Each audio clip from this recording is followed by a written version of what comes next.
पेश है हिंदी जबान में अपडेट। मोदी शासन की अप्रजातांत्रिक कार्रवाइयों ने भारत के तथाकथित प्रजातंत्र का पर्दाफाश कर दिया है। मोदी शासन बहुत विनाशक रूप से आधिकारिकतावाद की ओर बढ़ रहा है। सन 2014 में मोदी ने प्रधानमंत्री पद पर आने के पश्चात से भारत में राजनीतिक अधिकार तथा नागरिक स्वतंत्रता की स्थिति का नाश कर दिया है। भारतीय जनता पार्टी की मुसलमानों तथा अन्य अल्पसंख्यक समुदायों के विरुद्ध नीतियों से भारत में राजनीतिक तथा नागरिक स्वतंत्रता का निरंतर दमन हो रहा है।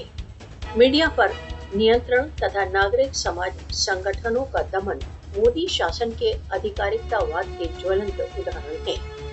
मुस्लिम विरोधी कानूनों का निर्माण, राजनीतिक विरोध के विरुद्ध विद्रोह का आह्वान भारत में प्रजातंत्र के क्षय का जीता जागता प्रमाण है।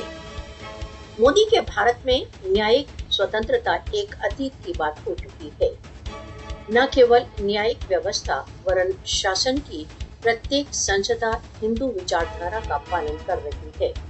मोदी शासन ने मानव अधिकार दलों, एक्टिविस्टों तथा अन्य सभी जो हिंदुत्वकारी सूची के विरुद्ध बोलते हैं पर आक्रमणों में वृद्धि कर दी है। भारत में प्रजातंत्र के बहुत व्यवस्थित नाश ने फ्रीडम हाउस तथा भीम जैसे विख्यात संगठनों के ध्यान को आकृष्ट किया है।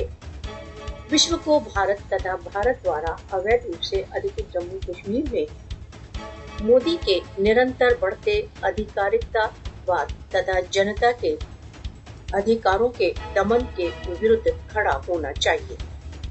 विश्व को अनुभव करने की आवश्यकता है कि फासिस्टवादी मोदी शासन संपूर्ण मानवीयता के विरुद्ध एक चुनौती है।